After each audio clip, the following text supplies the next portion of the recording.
मुझे थोड़े से शब्दों में बताओ कि विद्युत प्रतिरोध क्या होता है। थोड़े से शब्दों में सभी बताइए, बस समझने लायक, पूरी परिभाषा मत लिखना। विद्युत प्रतिरोध, इलेक्ट्रिक रेजिस्टेंस, इलेक्ट्रिक रेजिस्टेंस जिसको हम दिखाते हैं आर से। विद्युत प्रतिरोध, इलेक्ट्रिक रेजिस्टेंस जिसको हम दिखाते हैं लेटर आर से। बताइए क्या होता है। बहुत बढ़िया। मार्ग में बाधा होता है, रास्ते में रुकावट होता है, बिल्कुल सही बात है, आप किसी भी तरह का उत्तर कर रहे हैं। तो कल हमने ये देखा था कि हर एक चालक के, हर एक कंडक्टर में विद्युत धारा जो है वो आसानी से नहीं बह पाती है। कुछ में आसानी से बह लेती है, कुछ में आसानी से नहीं बहती है। मतलब जिनमें आसानी से भी बह रही होती है, रुकावट तो उनमें भी है, भले ही कम है, और जिनमें आसानी से नहीं बह रही है उनमें तो रुकावट बहुत ज्यादा है। इसी को हमने प्रतिरोध कहा था। अब मुझे बताइए कि प्रतिरोध का सूत्र क्या होता है, कौन कौन बताएंगे। रेजिस्टेंस का फॉर्मूला क्या होता है, बताइए। विद्युत प्रतिरोध का सूत्र कौन साथी बताएंगे। देखें जरा किन की नॉलेज बहुत अच्छी है।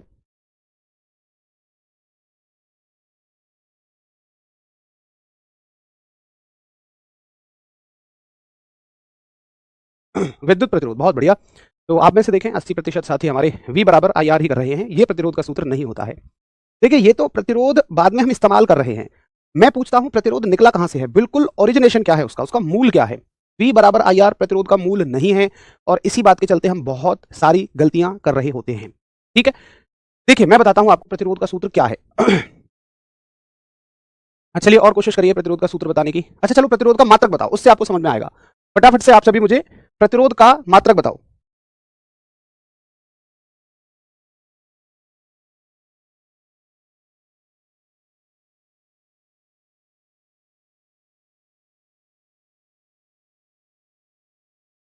हरीश बाबू पानी दो यार।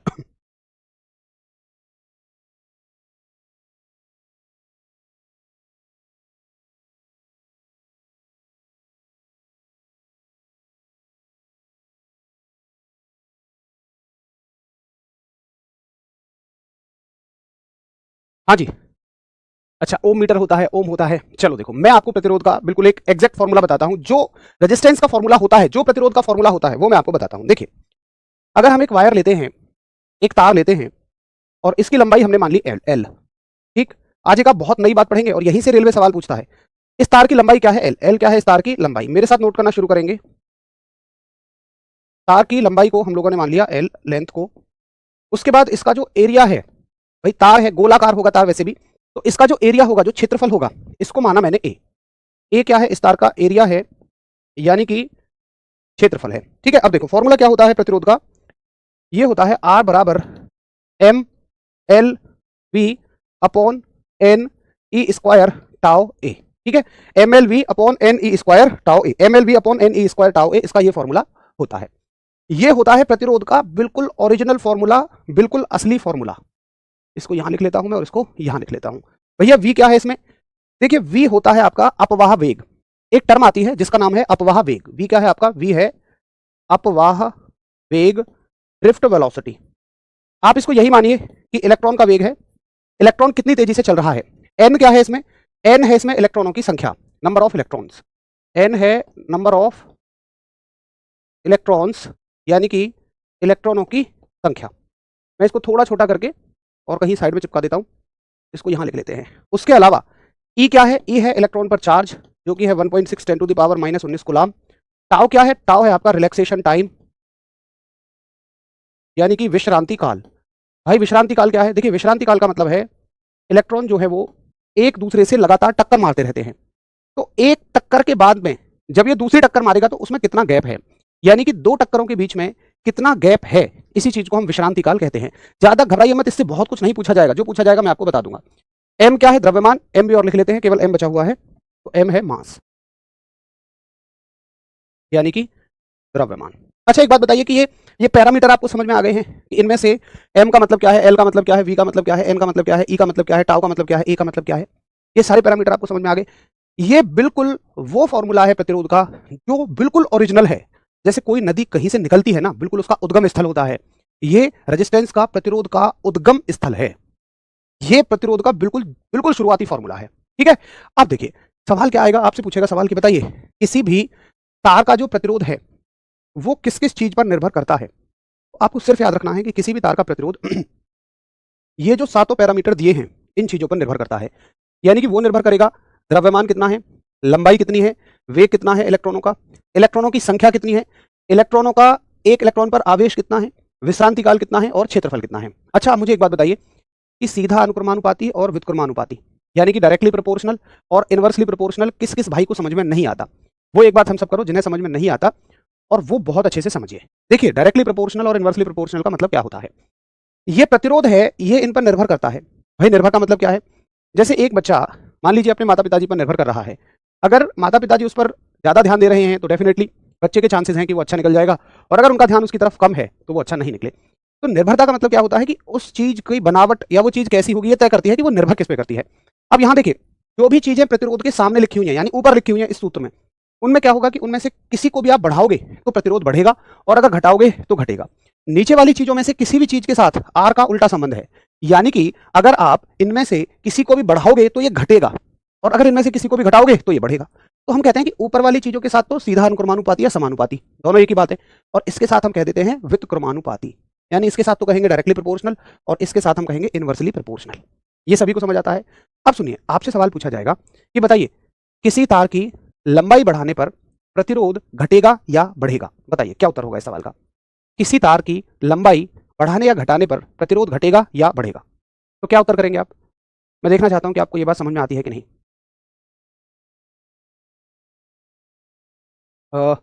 किसी तार की लंबाई बढ़ाने पर, तो बिल्कुल सही बात है भाई, लंबाई बढ़ाओगे तो प्रतिरोध भी बढ़ जाएगा। चलो ठीक है, आप सुनो कुछ चीजें, ये मैं देखना चाह रहा था आपको सीधा अनुक्रमानुपाती और व्युत्क्रमानुपाती का अर्थ समझ में आता है या नहीं आता है। अब देखो बहुत अच्छे से सुनना। एम, मैं इस फॉर्मूले को थोड़ा सा चेंज करके लिख रहा हूं, और कैसे लिख रहा हूं कि आर बराबर M V upon N E square tau, बहुत ध्यान से सुनते रहे ना, ठीक है, और ये है एल अपॉन ए, ऐसे लिख दिया मैंने इसको। अब देखो इस फॉर्मूले में ये जो आप देख रहे हैं, मैंने इस फॉर्मूले की राशियों को दो हिस्सों में बांट दिया, एक तो ये एक ये। होता क्या है कि देखो ये जो राशियां हैं ना ये नियत हैं, कांस्टेंट है, यानी कि एक बार अगर तुमने इतना तार ले लिया, मान लो इतना तार ले लिया, तो इनमें से कोई भी राशि नहीं बदलेगी। भाई मैंने इतना तार ले लिया, मान लो ये 1 ग्राम का तार है, तो क्या इसका द्रव्यमान बदलेगा, फटाफट यस और नो बोल के बताते चले जाइए। अगर मैंने इसका, अच्छा कब, इसमें धारा या वोल्टेज कम या ज्यादा करने पर, मान लो मैं इसमें करंट ज्यादा कर दूं या मान लो मैं इसमें वोल्टेज ज्यादा कर दूं, तो क्या इसमें कोई धारा बदलेगी, जी नहीं, धारा नहीं बदलेगी। क्या इसमें इलेक्ट्रॉनों का वेग बदलेगा, कभी भी नहीं, इलेक्ट्रॉनों का अपना एक निश्चित वेग होता है। क्या इलेक्ट्रॉनों की संख्या बदलेगी, भाई तुमने अगर तार फिक्स कर दिया तब उसमें इलेक्ट्रॉन प्रोटॉन न्यूट्रॉनों की संख्या फिक्स होगी। क्या ई बदलता है, भैया इलेक्ट्रॉन पर आवेश, ये तो कभी नहीं बदलता है। टाउ रिलैक्सेशन टाइम, ये कभी भी नहीं बदलेगा। इलेक्ट्रॉन जितना विश्राम करेगा उसको करना ही है, तुम कितनी भी धारा कितनी भी वोल्टेज लगा लो, इलेक्ट्रॉन को जितना विश्राम करना है वो करेगा।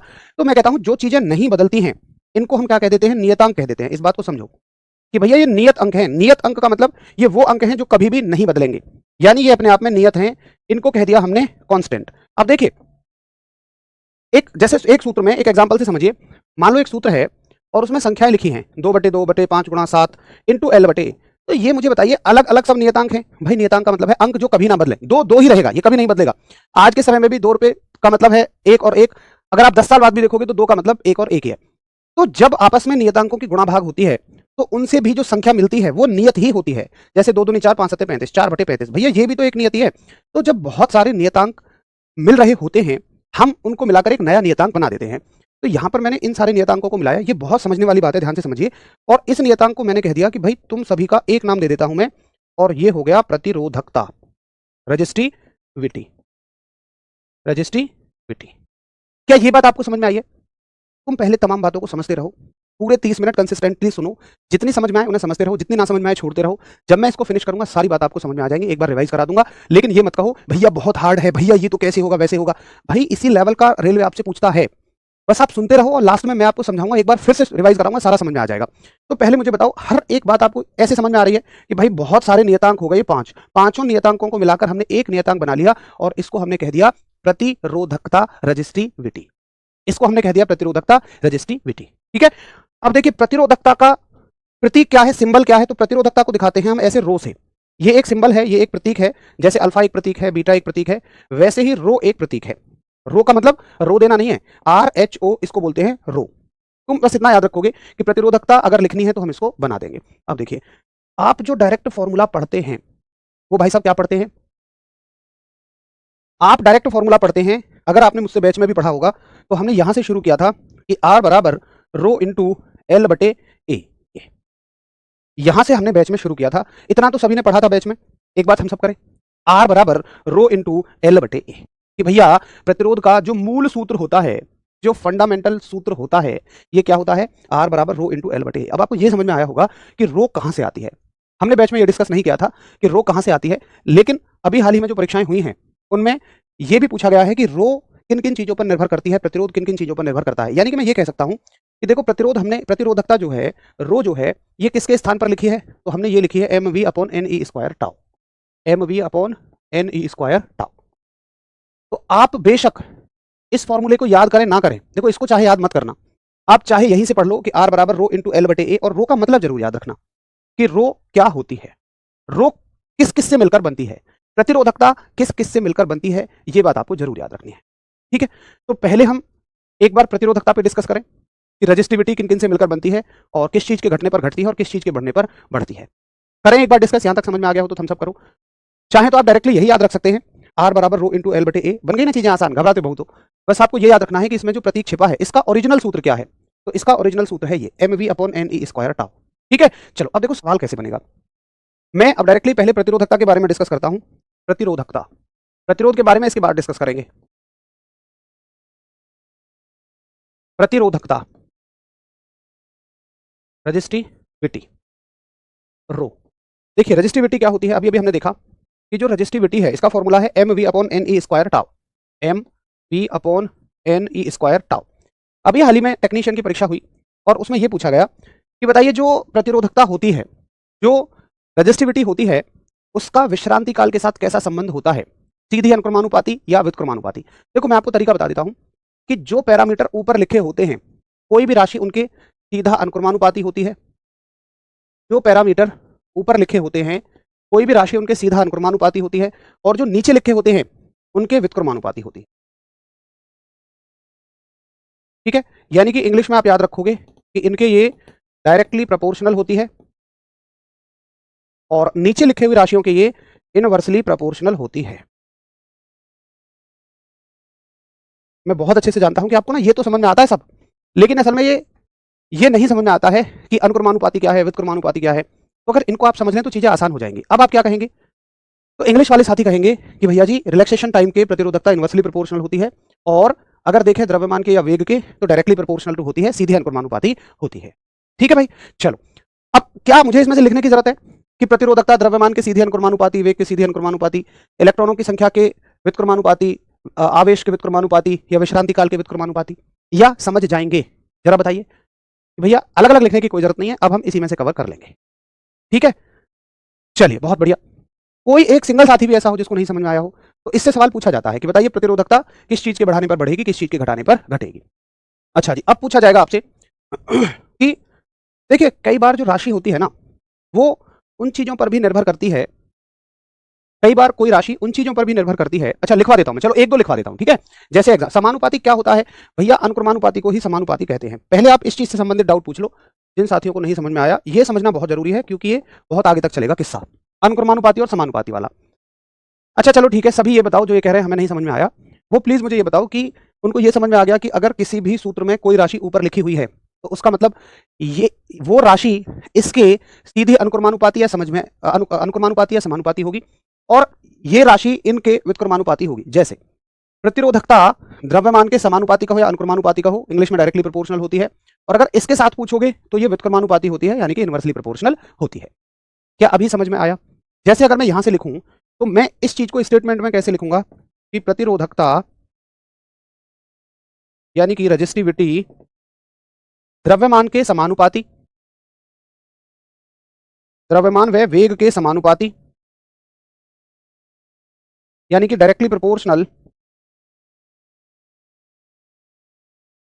Directly proportional to mass and velocity. और अब मैं इसको हटा देता हूं ना, मुझे यहां जगह चाहिएगी। इसी के नीचे लिखना वे ये एक लाइन हो जाएगी, अगला स्टेटमेंट हो जाएगा, वे इलेक्ट्रॉनों की संख्या, मैं इलेक्ट्रॉन ई से बना देता हूं, इलेक्ट्रॉनों की संख्या कोमा इलेक्ट्रॉन पर आवेश कोमा विश्रांति काल के व्युत्क्रमानुपाती होती है, यानी कि inversely proportional to inversely proportional to number of electrons, इलेक्ट्रॉनों की संख्या एन टाउ। अब बताओ, अब किसको समझ में नहीं आया? अब सभी को समझ में आता है? अब तो इस बिल्कुल ओपन करके लिख दी सारी चीजें। एक बार सभी बताइए कि हाँ जी भैया क्लियर है। अभी हम प्रतिरोध के बारे में बात नहीं कर रहे हैं, अभी हम प्रतिरोधकता के बारे में बात कर रहे हैं, अभी हम रेजिस्टिविटी के बारे में बात कर रहे हैं। विश्रांति काल क्या होता है? देखो मेरे भाई, हमें ये इतना गहराई में नहीं जाना है कि विश्रांति काल क्या होता है। मैंने आपको हल्का हल्का बताया, विश्रांति काल से सवाल नहीं पूछेगा। विश्रांति काल का मतलब होता है किसी भी वस्तु के अंदर, धातु के अंदर इलेक्ट्रॉन जो है वो टक्कर मारता है और दो टक्करों के बीच में जो टाइम उसे मिलता है उसे विश्रांति काल कहते हैं। आप इस फॉर्मूले को सीधा सीधा याद करेंगे कि ये एक फॉर्मूला है mv/ne² टाउ।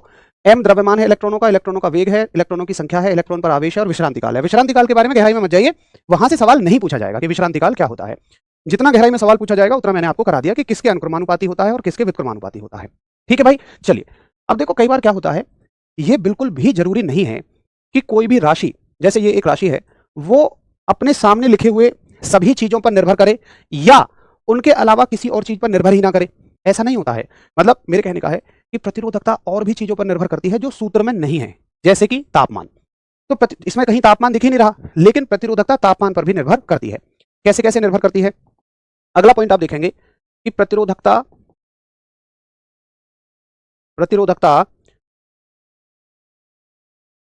की तापमान पर निर्भरता। ऐसे लिखो, चलो इसको मैं अगले पेज पर लिखूंगा, है ना। प्रतिरोधकता की तापमान पर निर्भरता, प्रतिरोधकता की तापमान पर, ये बहुत गहराई में समझने वाला टॉपिक है, पर निर्भरता यानी कि temperature dependency, temperature dependency of resistivity. देखो प्रतिरोधकता की तापमान पर क्या निर्भरता होती है, टेम्परेचर डिपेंडेंसी क्या होती है। सबसे पहले चालकों के लिए देखें, कंडक्टर के लिए देखें। जैसे आपके घर में इन्वर्टर है, मुझे आप बताइए कि क्या आप चाहते हैं कि वो गर्म होता हुआ चला जाए या आपने उसे ठंडा रखने के लिए एक पंखा लगाया हुआ है? बताइए जरा। राहुल ये H = I² RT नहीं है। कुछ साथी कह रहे हैं जी जल्दी पढ़ाइए। भाई महाराज, मैंने 40 दिनों का डिसीजन लिया है, मैं 40 दिनों में आपको पूरा करा के भेजूंगा।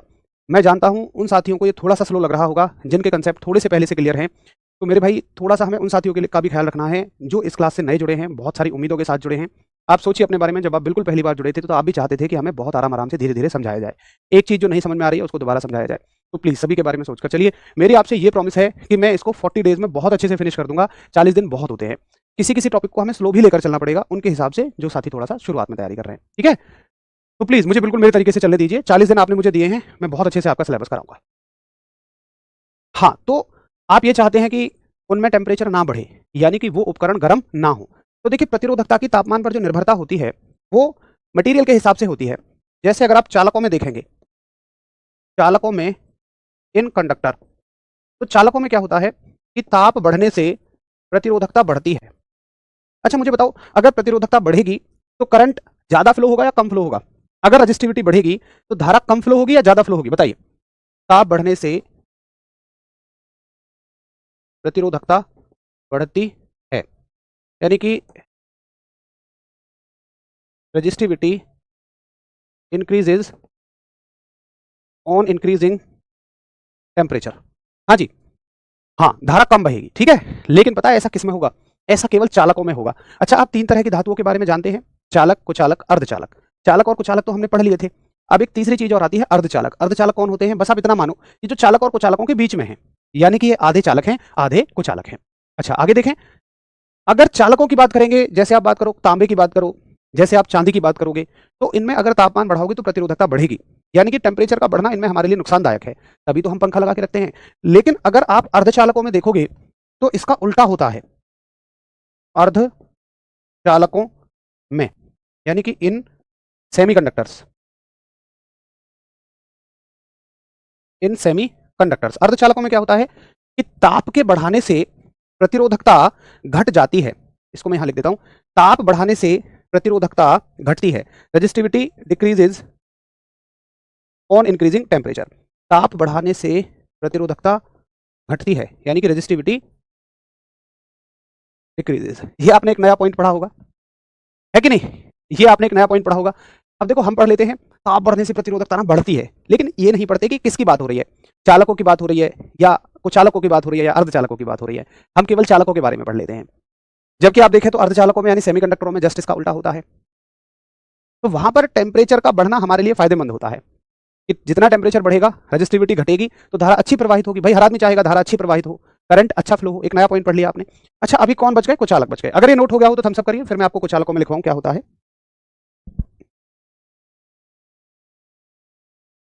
फटाफट से थम्स अप करो। नोट करने में थोड़ा तेजी दिखाइए, समझने पे ज्यादा समय लगाएंगे। अब कौन बचे भैया जी? कुचालक बचे। कुचालकों में क्या होता है? अच्छा आप बताओ, आपको क्या लग रहा है कुचालकों में? ताप के बढ़ने से प्रतिरोधकता घटेगी या बढ़ेगी? यानी कि इन इंसुलेटर्स, बताओ ताप बढ़ने से प्रतिरोधकता पर क्या फर्क पड़ता होगा? ताप बढ़ने से प्रतिरोधकता कैसी होगी? हाँ, ये वो सवाल हैं, बहुत बढ़िया, ये वो सवाल हैं जिन्हें आप 101% गलत करके आओगे अगर पेपर में आ जाए तो। भैया ताप के बढ़ने से प्रतिरोधकता पर कुचालकों में कोई फर्क नहीं पड़ता। ताप बढ़ने से प्रतिरोधकता नियत रहती है। नियत का मतलब क्या है? कोई भी फर्क नहीं पड़ता। On increasing temperature, on increasing temperature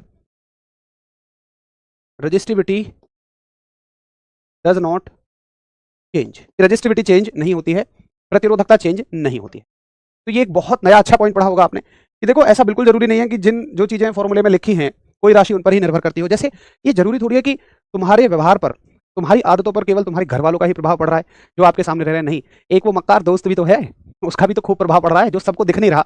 वही पड़ोसियों को क्या दिखेगा कि यार इस लड़के की आदत बिगड़ती जा रही है, हो सकता है इसके घर वाले इसको उल्टी पुल्टी आदतें सिखा रहे हैं, लेकिन उनको क्या पता कि इनका तो उतना प्रभाव है नहीं। वो एक जो मक्कार दोस्त है जो डेली घुमाने ले जाता है, इधर उधर की उल्टी पुल्टी बातें सिखाता है, सारा समय बर्बाद करवाता है, वो सूत्र में भले ही ना दिखे लेकिन उसका प्रभाव अच्छा खासा पड़ रहा है। ठीक है, चलो अब देखिए ये चीजें आपको समझ में आ गई। अरे भैया रुक जाओ यार, तुम जितना थोड़ा थोड़ा पढ़ के बैठे हो ना कि रजिस्टिविटी मटेरियल पर डिपेंड करती है, उस पर डिपेंड करती है, मैं आपको कहीं गहराई में पढ़ा रहा हूं और जितना तुमने पढ़ा है उसको रिलेट कर जाओगे।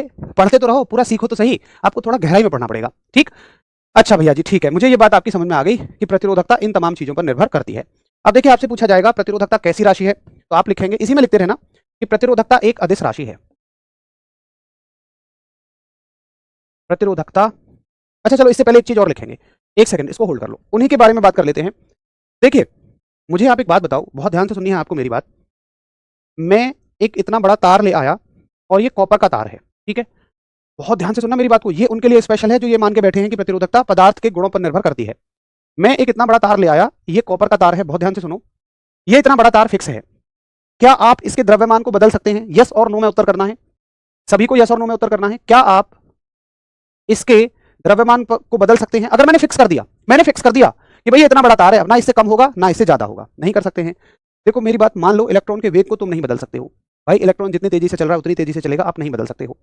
क्या इसमें इलेक्ट्रॉनों की संख्या को बदल सकते हो? बिल्कुल भी नहीं। जब तक इसमें से अतिरिक्त मटेरियल ना निकाला जाए, ना जोड़ा जाए, तब तक आप इलेक्ट्रॉनों की संख्या को नहीं बदल सकते हैं। इलेक्ट्रॉन पर आवेश को नहीं बदल सकते हैं, ताव को, विश्रांति काल को नहीं बदल सकते हैं। तो जिसको ये बातें बहुत समझ में नहीं आती हैं, क्या मैं उस आदमी को ये कह सकता हूं कि देख भाई ऐसा है, ये कॉपर का तार है, इसकी प्रतिरोधकता फिक्स है, अब इन सब की गुणा करोगे, भाग करोगे, इनकी जो भी संख्या होगी तो इसकी एक रजिस्टिविटी निकल आएगी, प्रतिरोधकता निकल आएगी। मान लो कुछ मान इसका निकल आया प्रतिरोधकता का, तांबे के हिसाब से, इतनी लंबाई के हिसाब से, इतने क्षेत्रफल के हिसाब से, तो क्या मैं उसे मोटा माटी ये कह सकता हूं कि भाई प्रतिरोधकता इसकी फिक्स हो गई है और ये सिर्फ अब तब बदल सकती है जब तू तार ही बदल दे। यानी कि अगर वो इतना ही बड़ा चांदी का तार लगा दे कॉपर की जगह, तो भाई पूरा सिस्टम हिल जाएगा, सब चीजें बदल जाएंगी।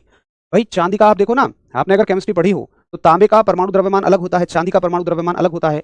तो जैसे ही तुम इसमें चांदी, इसकी जगह चांदी कर दोगे तो उसमें परमाणुओं का द्रव्यमान बदल जाएगा, इलेक्ट्रॉनों की संख्या भी बदल जाएगी।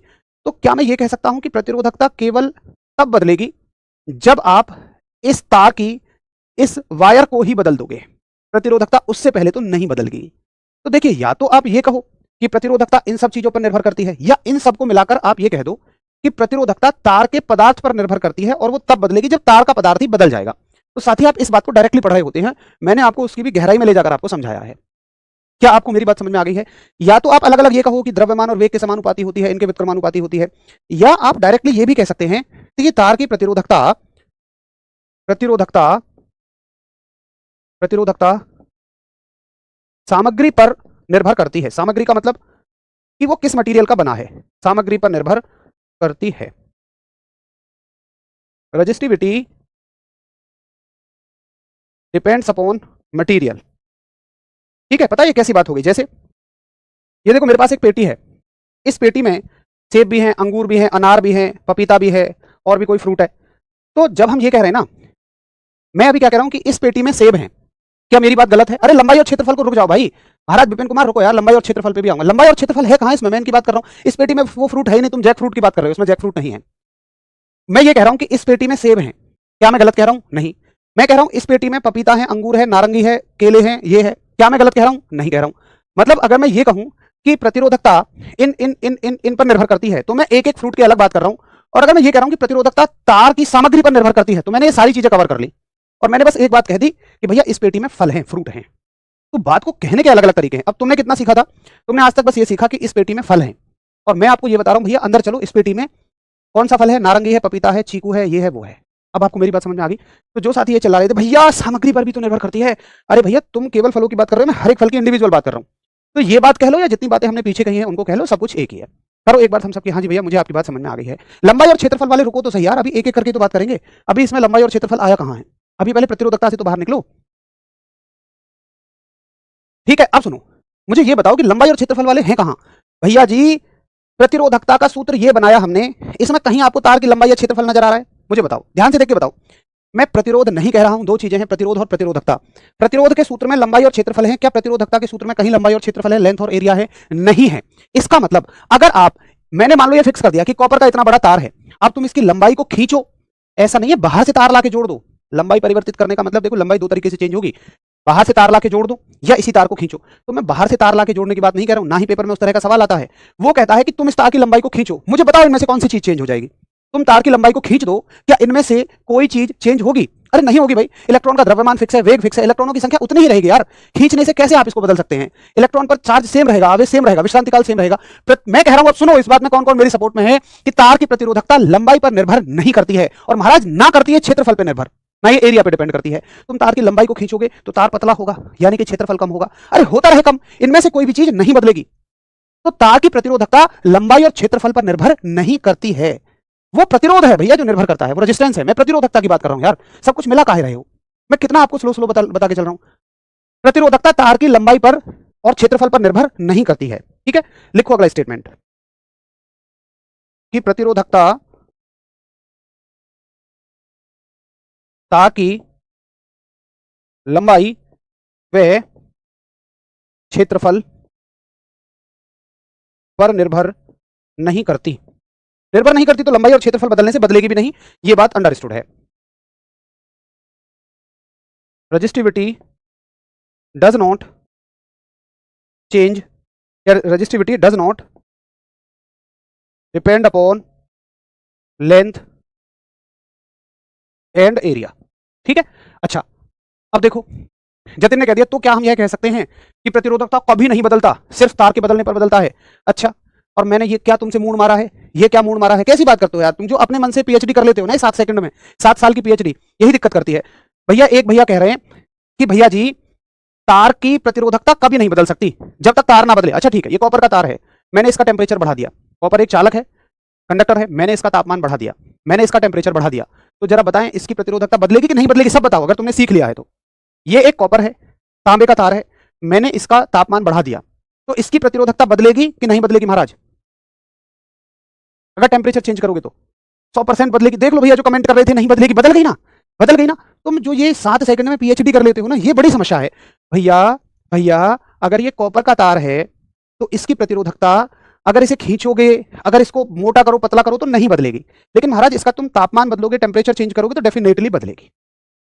अब एक बार बाई हर्ट हर्ट भेजो कि भैया मुझे प्रतिरोधकता बिल्कुल गहराई से समझ में आ गई है। अब तक जो मैं महान कंफ्यूज था प्रतिरोधकता को लेकर, देखिए अगर प्रतिरोधकता ये कह रही है ना मैं नियत हूं, नियतांक हूं, तो इसका मतलब ऐसा नहीं है कि पूरा दुनिया जहान उलट पलट हो जाए और वो हमेशा नियत रहेगी।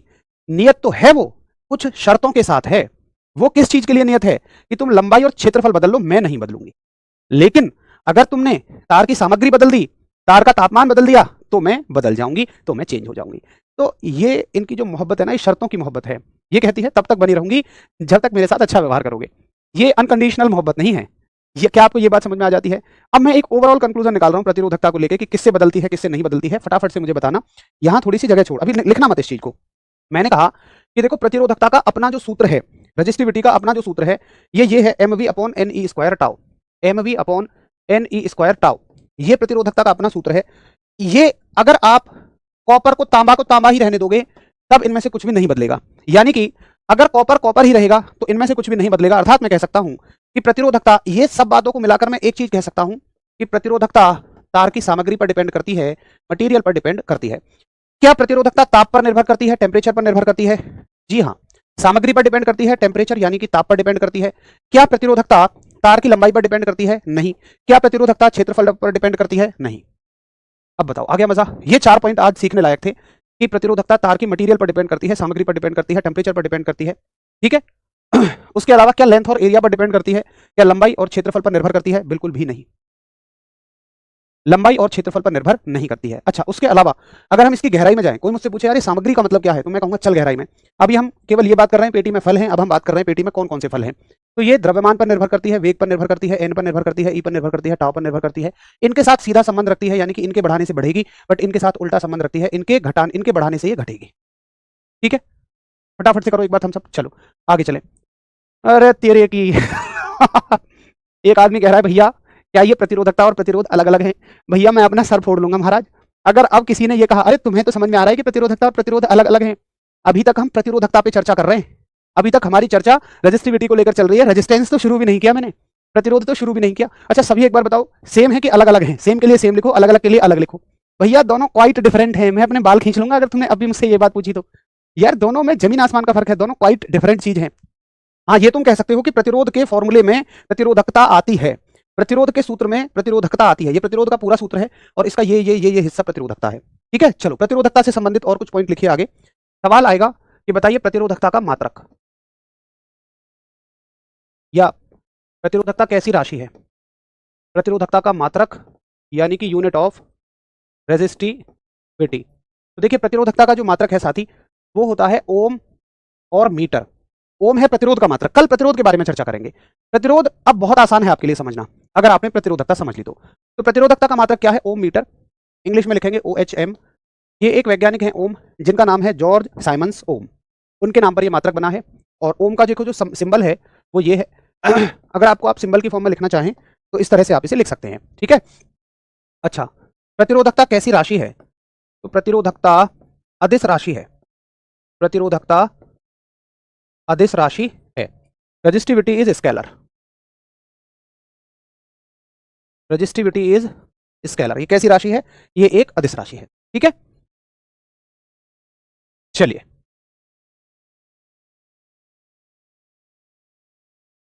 हाँ इतना डीप तो मैंने क्लास में भी नहीं बताया था। सही बात है, जो हमारी पेड बैच की क्लास है ना उसमें भी नहीं बताया था। असल में वहां पे तब तक रेलवे में इतनी गहराई में पूछा नहीं गया था, लेकिन हाल ही में जो टेक्नीशियन की परीक्षा हुई है ना उतना गहराई में पूछ लिया है रेलवे ने, इसलिए मैंने यहाँ पे थोड़ा सा आपको गहराई में बताया है। इसको गहराई में ही पढ़ने की जरूरत है। अब देखिए एक बात मैं आपके सामने रख रहा हूँ, बहुत सारे साथी उसमें कंफ्यूज होते हैं। ईमानदारी से बताना कौन कौन कंफ्यूज होते हैं। जैसे मैंने कहा कि देखो भाई एक तो फॉर्मूला हो गया R बराबर रो इंटू एल बटे ए, ठीक है, और एक फॉर्मूला हो गया mv upon NE square tau A प्रतिरोधकता का। तो बहुत सारे साथी ये कहते हैं यार भैया यहाँ से मैं प्रतिरोधकता निकाल लेता हूँ, ये हो जाएगी RA बटे एल। अब मुझे बताओ यार इनमें से दोनों में से कौन सा फॉर्मूला सही है? इस चीज में बहुत सारे साथी कंफ्यूज होते हैं। मतलब वो कह रहे हैं कि यार तुम ये पढ़ा रहे हो हमें कि ये इनके अनुक्रमानुपाती होती है, इनके व्युत्क्रमानुपाती, ऐसे तो ये इनके अनुक्रमानुपाती इनके व्युत्क्रमानुपाती हो जाएगी। ठीक है, ये बहुत सारे साथियों का डाउट रहता होगा। आइए इसका निवारण हम करते हैं। देखिए ये क्या चीज है? ये है कि जैसे सेब उत्पन्न कैसे हुआ, एक फल उत्पन्न कैसे हुआ, ये वो बात है कि सेब उत्पन्न कैसे हुआ, फल कैसे बना। ठीक है, ये तो वो बात है। यहां आपने उस सेब का शेक बना लिया, मान लो सेब का जूस बना दिया आपने। ठीक है, ये वो बात है। तो क्या ये बातें दोनों गलत हैं क्या? मैं कह रहा हूं कि भैया सेब उत्पन्न होता है, मतलब सेब मुझे उत्पन्न होता हुआ दिख रहा है, वो भी सेब है, और एक शेक में यानी कि जूस में जो सेब है भैया वो भी सेब है। तो बातें तो दोनों ठीक हैं, लेकिन क्या मुझे ये बताइए शेक बनाने में अकेले सेब का इस्तेमाल तो नहीं हुआ, उसमें केला भी डला है, उसमें मिश्री भी डली है। तो यहां पर ये सब कौन है? ये केला है, ये मिश्री है, ये हो सकता है खजूर हो। तो क्या सेब का उत्पन्न होना मिश्री, केला, खजूर पर निर्भर करेगा? क्या उस शेक में पड़ा हुआ सेब इस बात पर निर्भर करेगा कि मिश्री कितनी है या केला कितना है या खजूर कितना है? बिल्कुल भी नहीं। तो जब आप इस तरह से निकालते हैं, जब आप इस तरह से फॉर्मूले में से निकालते हैं तो ये इसके सामने आपको दिख ही बाकी रही है, ये इन पर निर्भर करे ऐसा जरूरी नहीं है। लेकिन भैया यहां पर वो चीजें हैं जिनसे सेब उत्पन्न हुआ है। ये हो सकता है उसमें कितना हमने ऑर्गेनिक मटेरियल डाला है, बीज कितना था, हवा कितनी मिली, पानी कितना दिया, ऑक्सीजन कितनी दी, नाइट्रोजन कितनी दी। तो ये 100% इस बात पर निर्भर करेगा। प्रतिरोधकता इन्हीं चीजों से मिलकर बनेगी। तो ओरिजिनल फॉर्मूला जो है, जो ओरिजिनल फॉर्मूला है, हाँ कोई बात नहीं, इसको हटा देते हैं यार, N square tau, M V upon N square tau लिखवाया है ना मैंने, यहाँ तो ठीक है ना, M V upon N square tau. हाँ, तो ये प्रतिरोधकता इन चीजों पर निर्भर करेगी, जरूरी नहीं है कि इनसे इन पर निर्भर करेगी। ठीक है भैया, तो महाराज जी ये हमने पढ़ लिया प्रतिरोधकता के बारे में। असल में प्रतिरोध ही पढ़ रहे हैं हम, उसी के अंदर प्रतिरोधकता आ जाती है। अब कल की चर्चा हम यहां से शुरू करेंगे, डायरेक्टली रेजिस्टेंस से शुरू करेंगे, और प्रतिरोध और प्रतिरोधकता के सवाल आप तभी कर पाएंगे जब दोनों चीजों को एक साथ पढ़ चुके होंगे। तो इनके सवाल हम करेंगे दोनों चीजों को एक साथ पढ़ के। भैया जी रिक्वेस्ट है कि प्रतिरोध और प्रतिरोधकता के कंसेप्ट को बहुत गहराई में समझ के चलो। आपको ये अब तक लग गया होगा कि जितना आपने कहीं से भी पढ़ा है या रटा है वो सच में काफी नहीं है। आप देखें ना, ये जो हर एक लाइन मैंने कराई है ना, इनमें से किसी भी लाइन को गूगल पे डाल देना, आपको किसी ना किसी एग्जाम के प्रीवियस ईयर क्वेश्चन की लाइन मिलेंगी। ये तमाम हर एक शब्द प्रीवियस ईयर में पूछा गया है। ठीक है, तो रिक्वेस्ट है प्लीज आप अच्छे से करके आएंगे। थोड़े से घुमाने वाले कंसेप्ट हैं, लेकिन अगर हम ये अपने आप से प्रॉमिस करें कि भाई मैं सीख कर जाऊंगा, तो मैं तुमसे प्रॉमिस कर रहा हूं मैं तुम्हें सिखा कर भेजूंगा, चाहे तुमने कभी साइंस का एससी क्यों ना पढ़ा हो। अब जिम्मेदारी उठा ली है कि हाँ 40 दिन में करना है, तो 40 दिन में करना ही करना है इसको। चलिए बहुत अच्छा, अच्छे से रिवाइज करके जाएंगे। कल की क्लास में हम प्रतिरोध के बारे में सीधी चर्चा करेंगे, उससे पहले प्रतिरोधकता आपको बहुत अच्छे से आनी चाहिए, रजिस्टिविटी आपको बहुत अच्छे से आनी चाहिए। मिलते हैं फिर शाम को। नमस्कार, धन्यवाद, जय हिंद।